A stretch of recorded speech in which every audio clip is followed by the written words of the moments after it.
Hi. Hello. Do you hear me? Everything is okay? I hear you perfectly. Good. Happy to see you. Pleasure is mine. Thank you for being here. How are you today? I'm doing good Where are you now? In Spain? in All right. Madrid. How about you? I'm in Moscow. Have you ever been here? Yeah. How would you introduce yourself for the dentists that don't know you? hmm I would introduce myself as a dentist technician, more technician than a dentist, Mhm. founder of Digital Smile Design, and passionate about aesthetics and restorative dentistry, developing solutions powered by technologies. How did your journey in dentistry begin? So I come from a family of dentists. Mhm. My father is a dentist, my uncle, my grandfather, great grandfather, the great great grandfather, and it goes on and Wow. on. I'm the sixth generation of dentists in the family. So it's really a tradition that we are very proud of. Um, and even though my father never put any pressure for us to follow him, Mhm. it was a natural move for me and my brother and to decide to do dentistry at the University of São Paulo, where I come from, Mhm. Brazil, São Paulo. And yes, at the first year of dental school, my father then suggested me to also do dental technician course in Pella. So in the third year of dental school, I was already a technician. Um, my father was my first client. And when I finished dental school, I already had my lab and I never stopped. And as a technician, that's how I grew in dentistry and started to travel.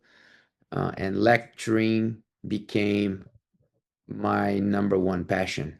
So you finished the dental school, you have a lab, and your first steps in the profession. So when I finished dental school, I had to make a decision of stopping to work as a technician for others and becoming a clinician, Mhm. or continuing working as a technician for others. I decided to continue to work as a technician for others. So I became a technician that was also a dentist, but decided to continue to work as a technician. Mhm. So I never really had my own patients. I always treating patients of my dentists. Um, and that really made a huge difference for me because as a technician, you can work in any country. As a dentist, you cannot.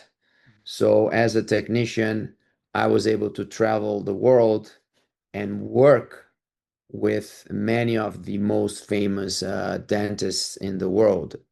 And that's what I did for several years, basically from 2004 to 2014.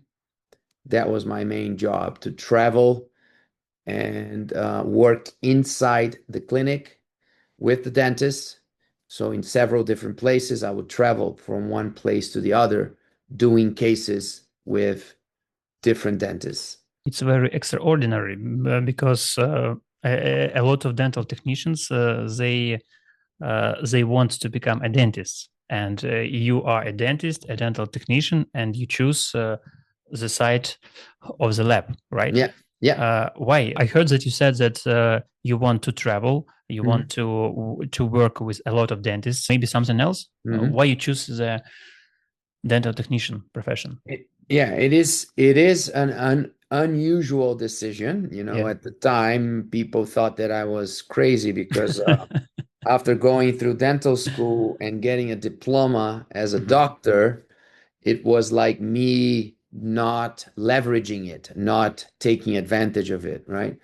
Uh, but the good side of this decision was that if I would become a clinician at that time, I would probably had become one more good clinician that used to be a technician. But by staying as a technician, I became the only technician that was also a doctor, but was still working as a technician for other doctors. So theoretically positioning me on a position below the doctor, but in fact, gaining the respect and working side by side with the doctors, and doing the technical work for the doctor. So it made me different. It made me unique. It really created my brand, and it allowed me uh, to really start developing my lecturing career because of this Mhm.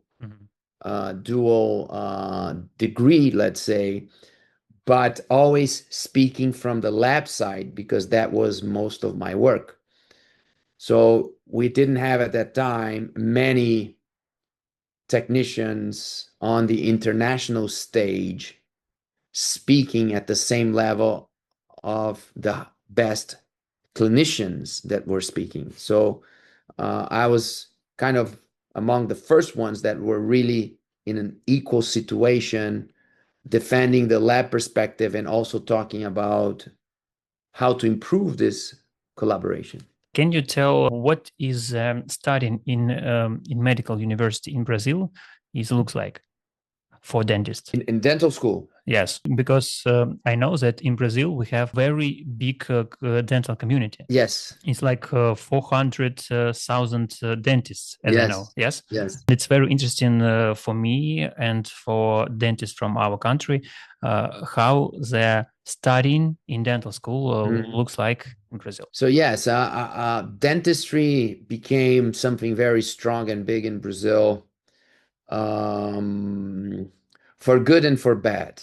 I think Mm. that in Brazil we have definitely one of the best dentistry in the world, and some of the best dentists in the world, some of the best researchers and speakers and clinicians in the world for sure. But as a huge country, we also have, unfortunately, the worst side of it, right? We have too many dentists, too many dental schools, um, and that should be something that is more filtered, right? So the good dental schools in Brazil, uh, the school that I went, University of São Paulo, is the most well-known dental school in whole Latin America. So it's a very known school. It's a good school. It's a public school, but with a lot of tradition and a lot of reputation. Um, in Brazil, we don't have college like US. You go straight from high school into dental school. Uh, yeah, the first 1 or 2 years you do uh, to get kind of together with medicine. So you have a foundation that is more medical driven.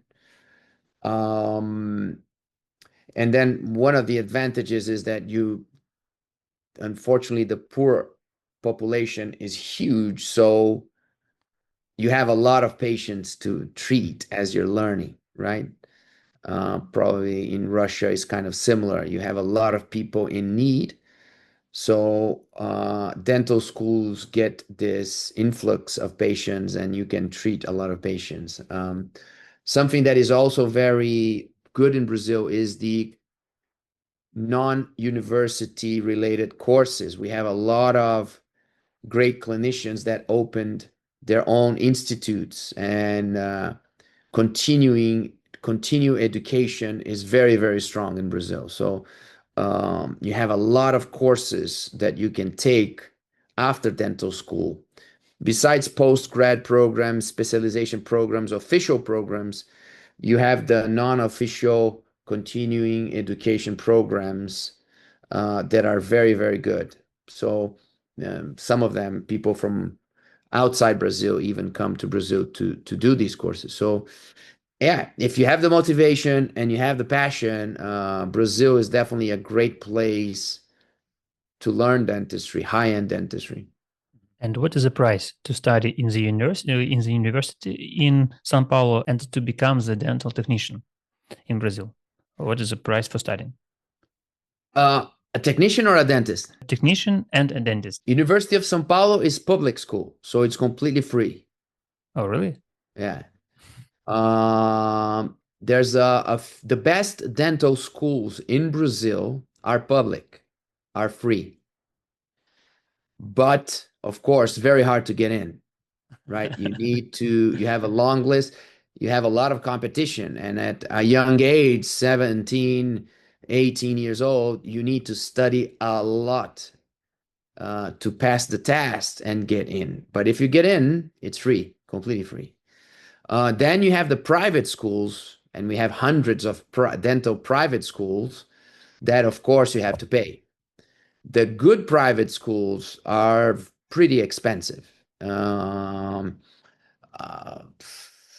the numbers now, you know, uh, let me see, let me guess. I'm talking about maybe 100,000 Brazilian reais per year. So we're talking about 500,000 Brazilian money. That is, let's say, 100,000 euros, I would guess, For 5 years. for the 5 years. Okay. But in Brazil, of course, 100,000 euros is like five, six times that. So Yeah, I understand. it's like you're investing 500,000 of whatever, to to to get through school. Um, and the competition is huge in Brazil because, as you said, there's like around 400,000 dentists. Most of them are not good dentists, of course, but still, among 400,000, there's many great dentists. So competition is very high. So you need to be very good to really succeed. But it's still, if you do good dentistry, dentistry is still a great profession. And how much money can you make like a dentist in Brazil if you will work on a high level? If you work in a high level, I would say that the good dentists in Brazil, the top ones, are taking home per year around 200 to 500,000. So it's a very good profession. But that's the top. That's like the best ones. So why did you decide to move your career in the field of dental technician? Because I think that if you will be a dentist, you will make more money, right?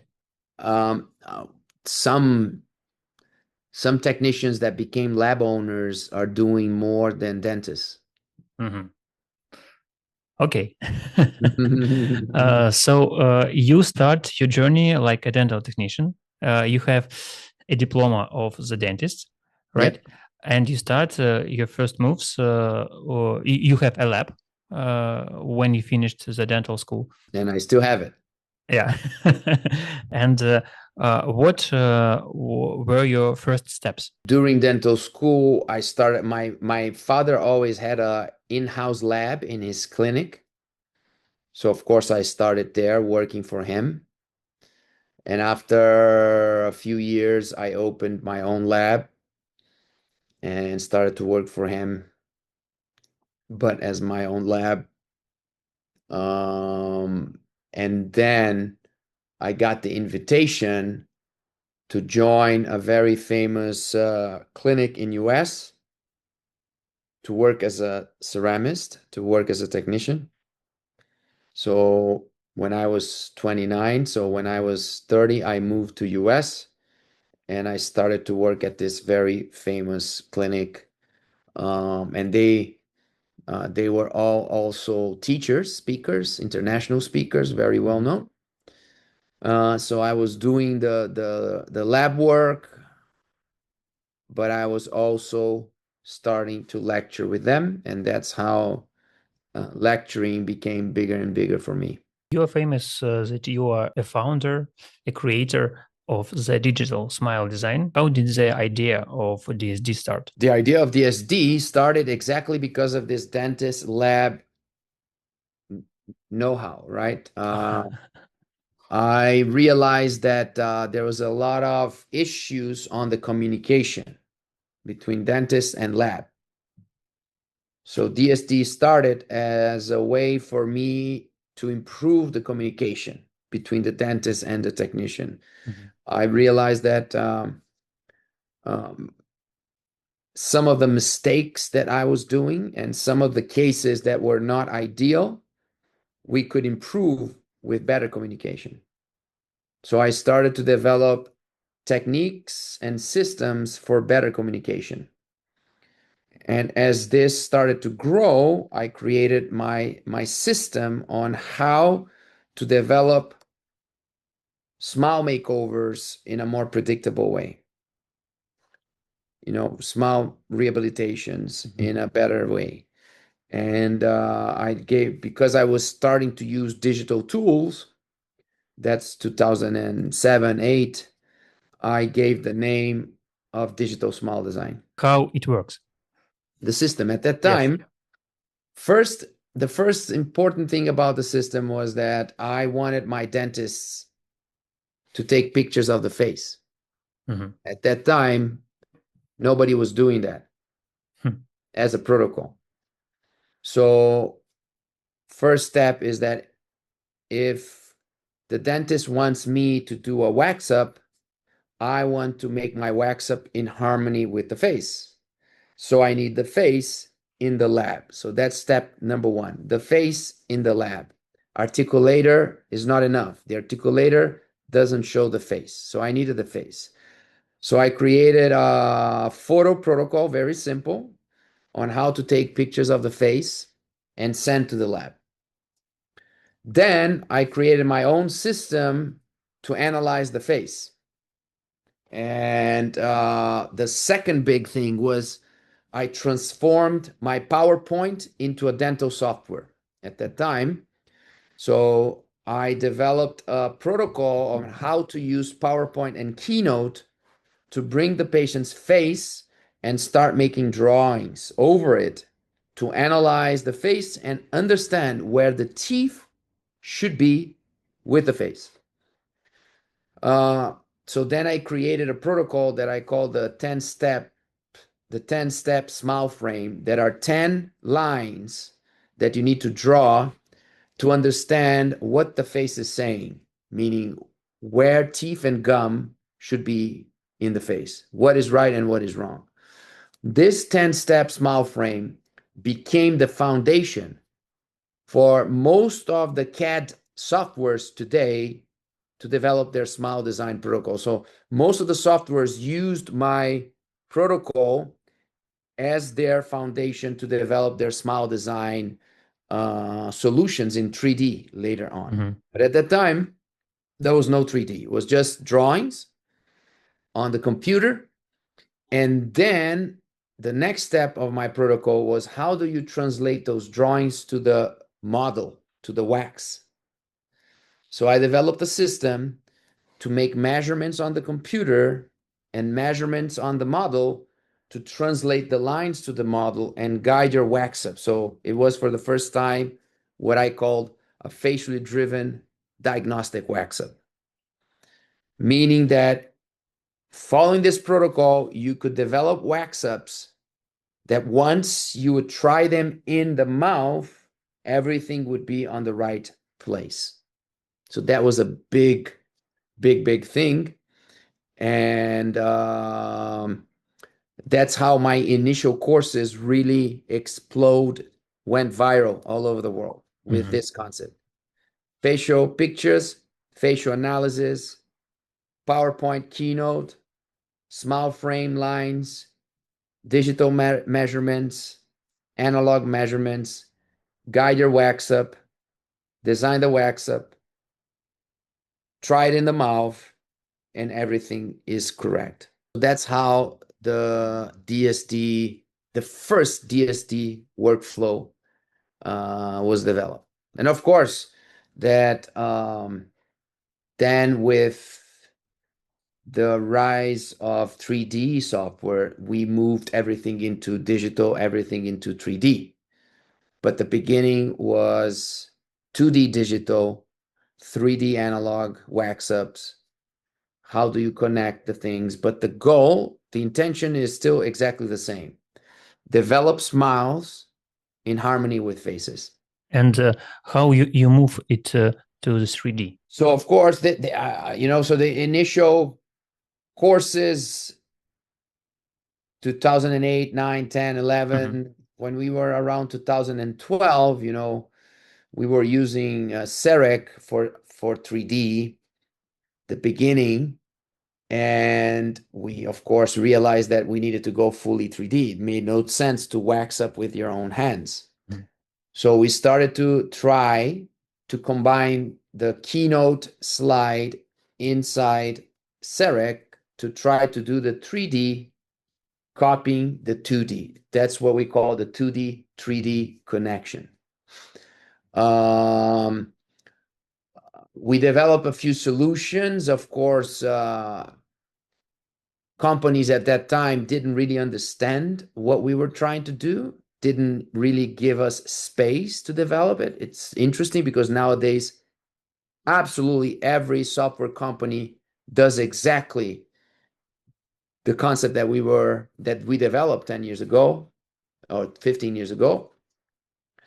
But at that time, we were trying to play some tricks with the software to design in the CAD software a 3D project that was respecting the 2D lines and the phase.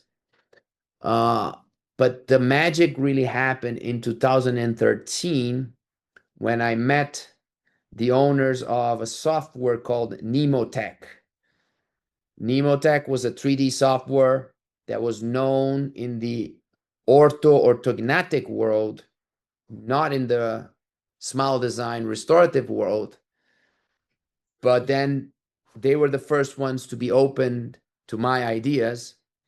And we then developed inside their software the whole smile design 3D workflow, meaning bring the patient face picture to the software, calibrate the STL to the picture, draw the 2D lines, and then use natural 3D libraries to place over the picture and design the case according to the lines and according to the face and do a completely digital 3D wax up, completely facially driven. So that was the big revolution in 2013 and 14 when we were able to develop the whole DSD digital 3D workflow inside a software. And of course, after that, TreeShape copied it, Exocad copied it, Plameca copied it, and then everybody after that Mhm. copied the idea. And nowadays, you have always the same process, the face, the STL, the lines, and the 3D design on the face. These companies took your idea. Do they pay you for this? Oh no. How they That's a do? great question. Unfortunately, I was much more into ideas than into the business of Uh-huh. ideas. Okay. Uh, at that time, I had absolutely, I didn't have the mindset for IP, for trademarks, for patents, for commercial agreements. And every idea that I had, I would immediately share it on Facebook Mhm. and give it for free for everybody. Mhm. Every idea. The good side is that that really made me extremely well known as a teacher, as a speaker. Yes. Okay. Yes. But on the downside, didn't make much money on the Okay. commercialization of my Okay. ideas. So I was making money with courses, not Uh, with ideas. Of course, that I know that from the financial standpoint, it would much more money involved on the IP than on the courses. Uh-huh. But now Yeah. it's too late. Yes, yes. Was it difficult to explain your idea when you just started? Because the dentists and the technicians, they worked in usual cases. How you explain that it's very useful and dentists should accept your idea? Mhm. No, not easy. Not Not easy. easy. Not easy because changing is not easy. Mhm. We humans, we don't like to change. We are very defensive usually. We always think that the way we do is the best way. So a new way is usually not very welcome. Uh, but that's why I realized that I needed to become a very good communicator. And, communication was always a passion of mine. And I became very good explaining the ideas. I became Mhm. very good convincing people to try it, right? And the ideas were making sense in a way that all the top opinion leaders at that time started to do my courses. So that was very unique. Usually, opinion leaders, top people, don't like to make courses from other because they feel like they are below, right? Mhm. But my ideas were so new and disruptive, and I was able to connect with people in a nice way that literally from 2010 to 2015, all the best dentists in the world did my course. And of course, that really helps spread the word. But even with that, it's not easy to change. And it took literally 10 years. Today, most of the ideas, not all of them, still some ideas, people are fighting against it, even though I know it's going to become a reality in the near future. But most of the ideas were adopted and became the new normal today. People don't even, many dentists don't even know where the ideas come from. They just do it, right? People are now teaching some of the ideas in dental school. Most of the ideas are published in our articles, but in other people's articles as well. So it became mainstream now, and it became the new normal. And you have all big companies developing software based on these ideas. So it's just part of the process. So it's not easy to change, and you just need to respect the natural flow of things, and adoption curve, what they call the adoption curve, not only with my ideas, but with anybody's ideas. Doesn't matter how good the idea is, it doesn't matter how obvious the idea is, it always requires a process of adoption. Your idea of DSD become more popular. You start your journey as a teacher. Your lectures were all around the world. Mhm. How many countries did you visit? Ooh, I think it's close to 80. DSD official foundation 2009. Uh-huh. First course, 2009. first DSD course I gave was in 2009. Okay. And you worked in US, right? At this Yes. time. Finished dental school. I was working as a technician like any Yes. technician. Every day in the Mhm. lab, just working, right? Mhm. Uh, when I was 29, got an invitation to move to US, and then I was working as a technician as well. Mhm. Okay. I started to develop all these ideas, and little by little, I started to lecture in US. So when I was 35, I was already working as a technician 80% of the time, giving lectures 20% of the time. Um, then in 2008, when I was 34, I made contact with top dentists in Europe. And even though I was working in US, they started to invite me to do cases in Europe. So once a month, I would fly to Europe and do some cases, ceramic cases, with top European dentists. So I can even mention the cities and people was Eric Van Duren in Belgium, Mauro Fradiani in Italy, Nitzan Bicaccio in Tel Aviv, Galip Gurel in Istanbul, um, Andrea Ricci in Florence. These were the main ones, and then there were a few others that I did a few cases, but these were the main doctors that I was working. So I would make these tours. I would go to Europe and spend like around a week in each place doing cases. Um, I would finish some cases and I would start some cases. And then I would fly to the next place. And then I would go back. Then I moved back to Brazil from US. I stopped working US. I moved my lab to Brazil back. And I had my base in Brazil where I would do most of the lab work and then travel to Europe to finish it. That's 2009, 2010. So go to Europe, collect new cases, finish other cases, back, prepare everything, fly again, finish the cases, start new cases. So it was every other month I was traveling and every week in a different place. It was amazing. Amazing experience.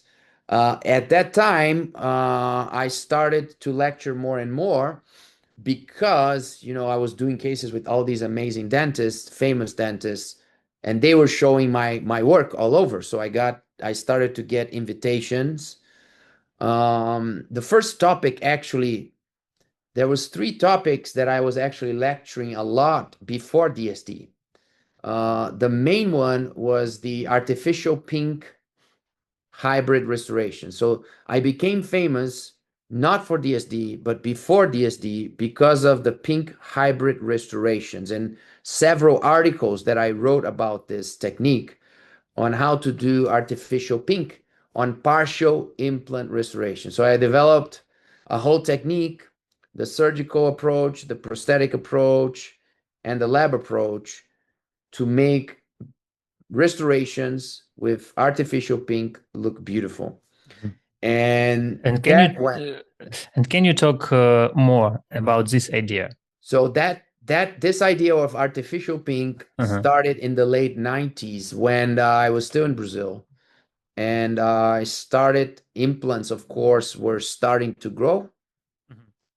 And in the lab, I was used to doing only restorations over teeth. And suddenly I started to get cases over implants. And most of the cases were a disaster, right? So the gingiva was never ideal around the implants. So I started to get really frustrated, and that's when I started to explore artificial pink materials, pink ceramics, and pink composite, because I wanted to fix the defects, right? Instead of making teeth look bad, I wanted to learn how to make artificial pink look so natural that dentists and patients would be happy with partial prosthesis with artificial pink. Mhm. At that time, artificial pink was looking very, very bad, so nobody wanted it. Still today, most of the pink cases look bad, but we know that today some technicians became very, very good at doing artificial pink. I can say that I started that in the late 90s, early 2000, and in 2006, 7, it became my main topic. So I was lecturing about this concept of Mhm. artificial pink.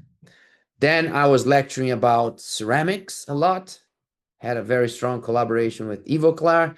And then I was lecturing about photography and about how to build lectures, how to create slides, right? These were my topics. Mhm. Um, I only started to lecture about DSD in 2009 and 10. Yes. And then I would say that 2013, DSD became my main topic. DSD went viral 2011, 12, and 2014, I was basically only lecturing about DSD. In your opinion, why it became so popular? Main reason number one, it was addressing a real problem. Uh, Creating smiles in harmony with faces is still a challenge today. Imagine 15 years ago. Mhm. Wasting time with adjustment in the mouth was a real problem. Provisionals were off, mock-ups were off, and dentists had to trim everything in the face, in the mouth, to try to fix it. So I was talking about real problems. I was talking about things that dentists were suffering every single day because of lack of systems and communication. The other reason was that immediately when I started to teach the DSD technical workflow, I realized something very, very powerful. Because in the DSD courses, I was demonstrating live on stage everything on a real patient. So I would bring the patient on stage. I would show the pictures. Patient would sit. I would show the computer and I would show Keynote PowerPoint and I would show the drawings. I would show the project and then I would show myself making the measurements, translating the measurements, and I would do the wax up live on stage. That was the course that became ultra famous. And the main reason why it became famous, first, because it was a super cool experience that we were all about the experience. So cool music, cool environment, cool venues, cool everything, right? But on top of that, to prove my concept, I would then take the wax up, do a silicone index, bisacryl, and put inside the patient's mouth live on stage. So I go from A to Z. I would meet the patient. I would say, look, I never met this person in my life. I didn't rehearse. I didn't test. I didn't try before. I'm doing it live for the first time. Say hello to the patient, take the pictures, make the drawings, make the measurements, make the wax up, put it in the mouth, take pictures again, put it on the screen, and show to everybody that everything was spot on. The system works. But the bonus was that in 2009, when I started doing this course, patient was on stage with me and the patient was looking at the new smile on stage. Immediately, the patient was emotional. The patient was like, wow. So I saw a huge potential there that I could create a protocol that was not only technical intention, but also patient engagement intention, case acceptance, patient fascination, the wow effect, right? Mhm. So I named this emotional dentistry, and this term became famous all over. Emotional dentistry. What is emotional dentistry? Everything you can do to impress the patient, to connect with the patient emotionally. So the course became divided in two, the technical workflow and the emotional workflow. How to position yourself, how to brand yourself, how to market yourself, how to communicate with the patient, how to explain to the patient, how to make the patient say, wow, how to sell dentistry, how to increase case acceptance. And of course, everybody loves doing great dentistry, but most of the people really love making good money. So as soon as I started to teach people how to make money, boom, the course Mhm. went through the roof. The biggest amount of dentists you studied for One course. one course? Yes. Oh man, so this course went really literally viral. I did what I call the DSD World Tour, 2012, 13, 14, 15. I would go across the world giving this course. Literally, sometimes I would stay 3 months traveling and go Uh-huh. around like this. Um, of course, I gave lectures on big congresses. Yes. So 1 hour lecture, 2 hour lectures in congresses about this. But my course, the 3-day DSD course, usually, we had groups from 30 people to 300 people, 500 people. I think in Egypt we did for 500 people once. We did it in Mexico for also 500 people. Where else? In Asia, big groups as well. But since there was a hands-on component, most of the courses were from, I would say, 30 to 60 people. And And most of the odd it started in Europe. The first courses were in Brazil. Then I did a partnership with Anaxtent in Germany. It was my first partner in Europe, and I started to give this course with Anaxtent in Germany and with Andrea Ricci in Italy, in Florence. These were the first DSD courses in Europe. So it started in Europe, but then immediately, moved to US because this whole commercial case acceptance topic, in US, they have much more the mindset for that. okay. So nowadays, I would say that 60% of my audience comes from US. Can we talk a little bit more about the emotional dentistry? What will be useful for dentists? In emotional dentistry is every strategy that you use to differentiate yourself and connect with the patient. Basically, how can the patient choose you? How can you make the patient choose you? That's emotional dentistry. Emotional dentistry is based on 3 pillars, 3 things. To master emotional dentistry, number one, most important one, is human connection. You need to learn how to connect. You need to learn how to listen, how to adapt, how to connect, how to communicate. You need to become a master communicator, right? To create this connection, to make people like you and to make people trust you. So that's number one, human connection. Number two pillar of emotional dentistry, you need to know how to tell a story. You need to know how to defend your treatment plan. So when you build a treatment plan, how can you convince the patient that that is the best plan for them? So that means that you need to understand treatment planning, but that means you need to understand how to translate treatment plan into a beautiful visual story. So how do you present dental treatment plans? That's number two. And number three is the system. How do you implement a system that can be replicable, that you can do it over and over again on the first, second appointment to increase the chances of the patient enjoying it and wanting to stay with you.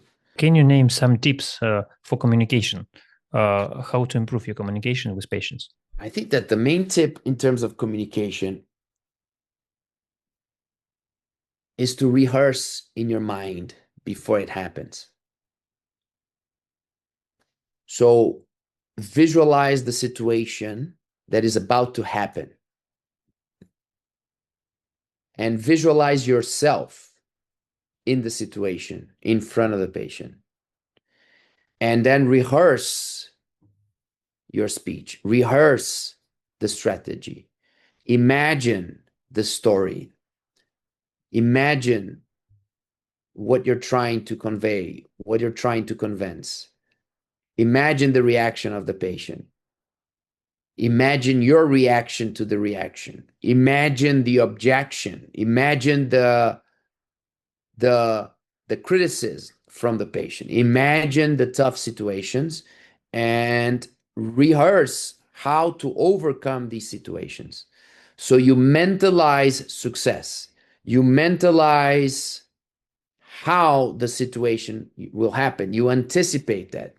You rehearse that. So once you are in the situation, you feel more confident and your words will just flow. And maybe some tips for better presentation of your dental plan, high ticket level. First of all, you need to become very good at treatment planning. You need to understand exactly the reasons why you are making certain decisions. The key to defend a treatment plan is to know why you made that decision, is to know what were the other options on each single decision. What were the options? Which option did you choose and why? Why did you choose option A instead of B, C, D, or E? Because that is how you defend a plan. You start from the whole, you explain the situation, you explain the options, you explain the pros and the cons of each option, and then you defend why you chose one of the options. So you bring the listener into the journey of decision making, the journey that you went through when you were discussing the case, when you were treatment planning the case. So instead of giving an answer, instead of giving them what you need to do, you bring them into the journey of why you need to do what you need to do. You said that you studied dentist. How to make more money? Can you tell us also? Number one, Yes, be a very good dentist. absolutely. That's obvious. Okay? Be a very good Okay. dentist. Number two, be a very good communicator. Practice that, exercise that. Not superficial communication, but become a deep, meaningful communicator, like with a very clear purpose. So you need to define what is your methodology, what makes you different, what makes you special, what makes you unique, what is your philosophy. You need to practice that. You need to have it very clear to yourself. What makes you unique? And you need to know how to express that. You need to make people feel that. It's all about perception. People invest money not on what is best for them, but in what they think is best for them. It's all about perception. So you need to master the process of influencing people's perception. How I can improve it? Maybe some courses, maybe some books you can name that will help me. Come to our course. The course on this topic is called Case Acceptance Mastery. Is it online or offline? It's in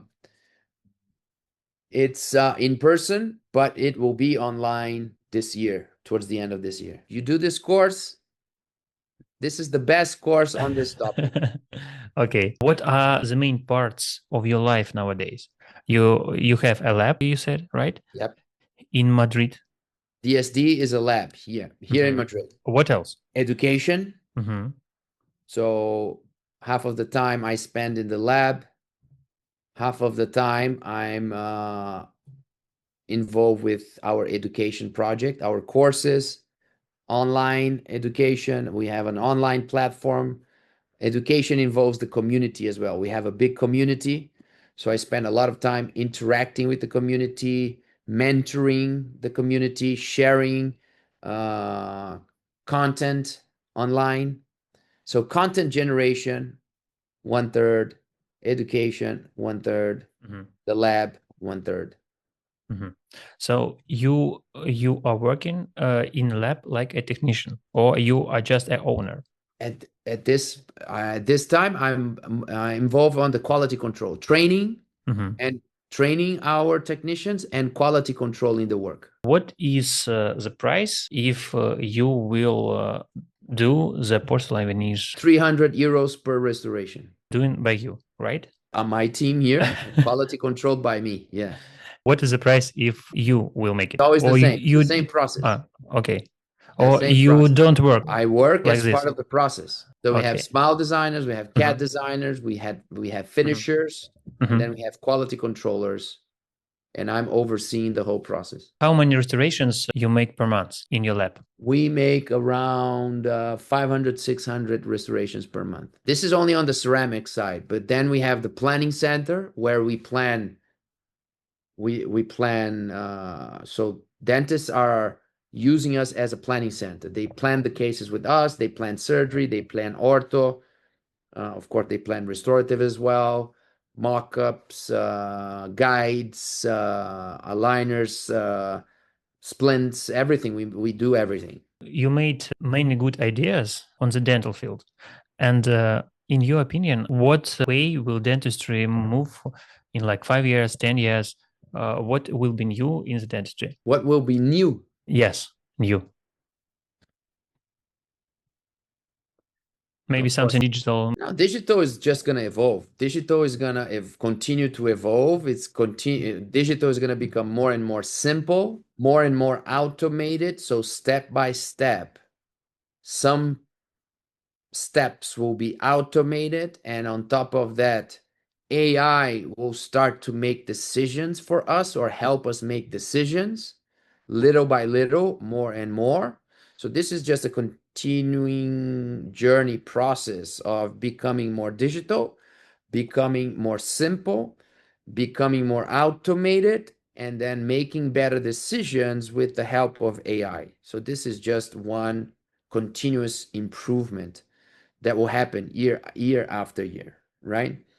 Um, we also see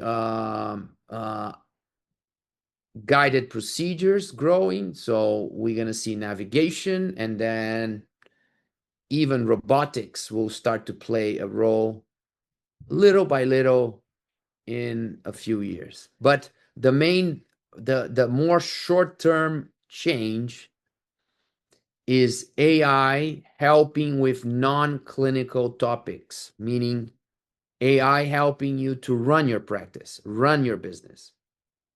So on the legal side, on the HR side, on the management side, on the accounting side, on the financial side, on the documentation side, on managing the files, everything will become simplified and automated with AI in a short period of time. The main advice that you can give young students, young dentists. Doesn't matter how much technology you have, it doesn't matter how technology evolves for the next decade, for sure. High quality dentistry is dependent on a high quality human and high quality human execution, high quality human decision making.